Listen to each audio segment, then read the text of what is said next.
तो मेरे एक मित्र ने आग्रह किया कि इस टॉपिक पे कुछ बोलिए। Religion, God and meditation. तो मेरे ख्याल से ये सवाल आया होगा कि कुछ-कुछ जगह जिस तरह से ध्यान कराते हैं तो बहुत कड़क नियम कानून होते हैं और कहीं-कहीं कुछ ऐसी चीज़ें भी हो सकती हैं जो किसी धर्म से जुड़ी हों। तो जैसे ये विपस्सना मेडिटेशन 10 दिन का कोर्स होता है, वो एनकेजी वाला। तो उसमें उसमें काफ़ी कड़क नियम हैं। तो उसमें नियम ऐसे हैं कि जैसे कोई थोड़ी देर के लिए पूजा भी करना चाहे या कि कोई थोड़ी देर के लिए नमाज़ पढ़ना चाहे, तो ये सब अलाउड नहीं है।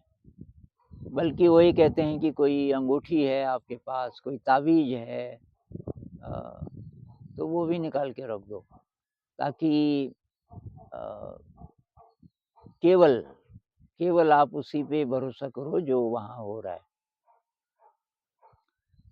तो कई लोग वंचित रह जाते हैं। अच्छा, मैंने ये जो सिखाना शुरू किया, इसके पीछे की कहानी से मैं शुरुआत करता हूँ। मैं देहरादून में था, किसी दोस्त को मिलने गया था और उन दिनों कुछ मैं कर नहीं रहा था, घूम ही रहा था। तो दोस्त ने बोला 2-4 दिन ठहर जाओ। तो इस बीच कुछ लोग आए और वो मुझे कहने लगे कि ये मेडिटेशन सिखा दो हमें। तो मैंने कहा भी ठीक है, एक सिटिंग कर लेंगे यहाँ। तो वो 5-6 लोग आने लग गए रोज़, आधा घंटा बैठते थे हम। अब जब कुछ दिन हो गए, 4-5 दिन, मैंने कहा यार ये तो दोस्त का घर है और आप ऐसा करो कि कोई कोई जगह बुक करो। और ये भी मैंने बाद में बोला, पहले तो मैंने उनको ये बोला ये 10 दिन का कोर्स होता है यार विपस्सना, वो करो आप।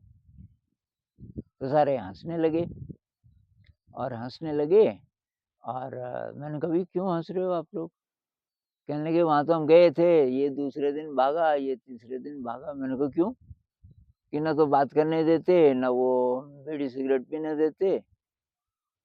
अच्छा, तो मैंने कहा, "आप बात भी करना चाहते हो, बीड़ी सिगरेट क्या थोड़ा-सा?" तो तब मैंने कहा और मेरे पीछे पड़ गए कि आप प्लीज़, आप जैसा बोलोगे हम वैसा करेंगे। 100% तो नहीं छोड़ पाएँगे हम बीड़ी सिगरेट, पर बहुत कम पिएँगे। तो उनके लिए 3 दिन का एक 3 या शायद 5 दिन का हमने एक आश्रम बुक किया था कहीं, वो खाली पड़ा था, क्रिश्चियन रिट्रीट। और वहाँ हमने किया और उनको बहुत ज़्यादा फ़ायदा हुआ, बहुत ज़्यादा फ़ायदा हुआ। उसमें मैं ये बोलता था कि भई बीड़ी पीनी है, बहुत ज़रूरी है तो पहले बता दो कि मैं पीने के लिए जा रहा हूँ, या बाद में बता दो कि मैं अभी-अभी पी के आया, इत्यादि। और बातचीत मैंने कहा मेरे सामने करोगे, मैं भी रहूँगा वहाँ पे, अकेले में नहीं करोगे। तो उनको जो फ़ायदा हुआ उससे वो असाधारण था। मतलब मैं मेरे लिए बहुत शॉकिंग था, प्लेज़ेंट शॉक था कि इनको इतना फ़ायदा कैसे हो गया। तो ये सारे के सारे एक्स ड्रग एडिक्ट्स थे, ड्रग्स छोड़ चुके थे और अभी वो ध्यान इसलिए भी करना चाह रहे थे कि दोबारा ड्रग्स में ना चले जाएँ। तो उससे मुझे एनकरेजमेंट मिला कि यार जितना भी मुझे पता है अ, मुझे सिखाना चाहिए। और फिर उसके कुछ ही समय बाद ये स्कूल का एक्सपेरिमेंट जब शुरू हुआ, तो यहाँ मैंने टीचर्स को और फिर बच्चों को सिखाना शुरू किया। तो हम जो प्रैक्टिस करते हैं वो विपस्सना और उसका वेरिएशन कह लीजिए, और उसमें बहुत सारी एक्सरसाइज़ेज़ हमने खुद ही इन्वेंट की अपने लिए। वो होंगी एक्सरसाइज़ेज़ कहीं न कहीं, और हमने खुद ढूँढी। पर सभी में ये है कि केवल हमारा शरीर है, साँस है, इंद्रियाँ हैं और मन है। ये तो हर इंसान के पास होता है, कोई भी धर्म हो। तो इसमें हम कहीं ईश्वर, अल्लाह कुछ नहीं बोलते। आपका शरीर, आपकी साँस और ये जो इंद्रियाँ हैं, ख़ासकर देखना और सुनना, इन पर आधारित हैं सारी हमारी एक्सरसाइज़ेज़ और शरीर की क्रियाओं पर, जैसे वॉकिंग, मेडिटेशन इत्यादि। इसके अलावा हम जो म्यूज़िक करते हैं, तो इंस्पायरिंग म्यूज़िक, उसको हम मेडिटेशन नहीं बोलते, उसको तो संगीत ही बोलते हैं, क्योंकि प्रार्थना, स्कूल की जो प्रार्थना है, तो उसमें भी हमारी कोशिश ये रहती है कि इसको जहाँ तक हो सके कोई ऐसी चीज़ न डाली जाए जो किसी धर्म विशेष से जुड़ी हो। फिर भी संगीत में हो सकता है कहीं-कहीं प्रभु आ जाता है, तो हम कोशिश करते हैं कि इसमें तब अ, अगर प्रभु बोला तो अल्लाह भी बोल दो, तो बराबर हो जाएगा।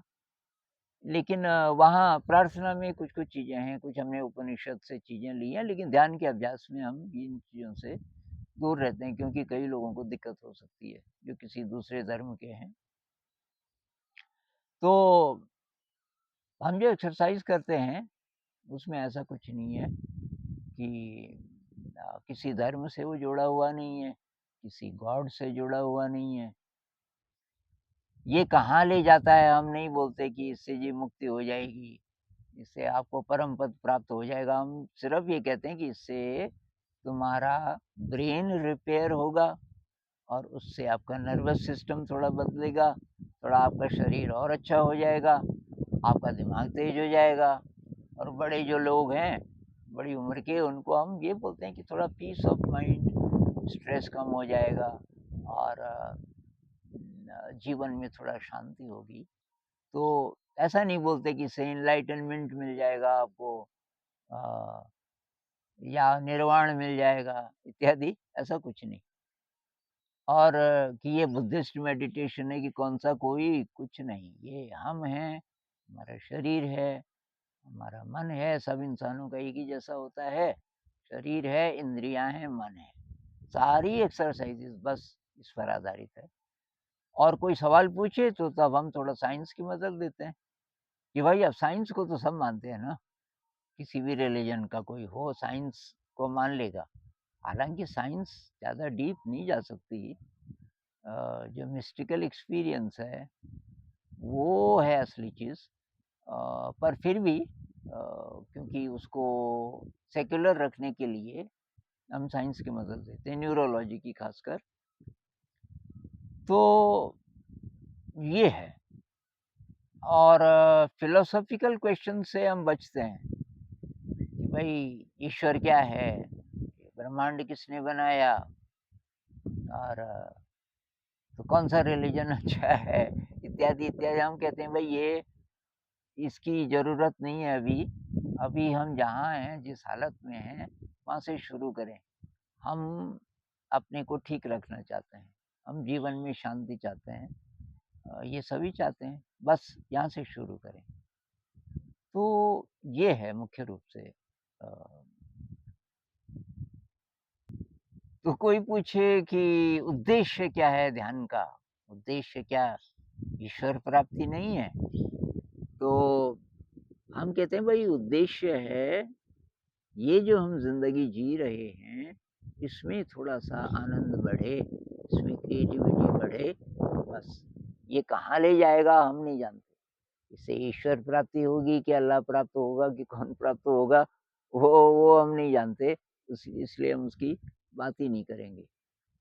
तो ये मेरे ख़्याल से कोई भी, किसी भी धर्म वाला कोई हो, कोई भी मान्यता हो उसकी, कुछ भी मानता हो, उसको सूट कर जाएगा, क्योंकि इसमें कुछ मानने की आवश्यकता नहीं है।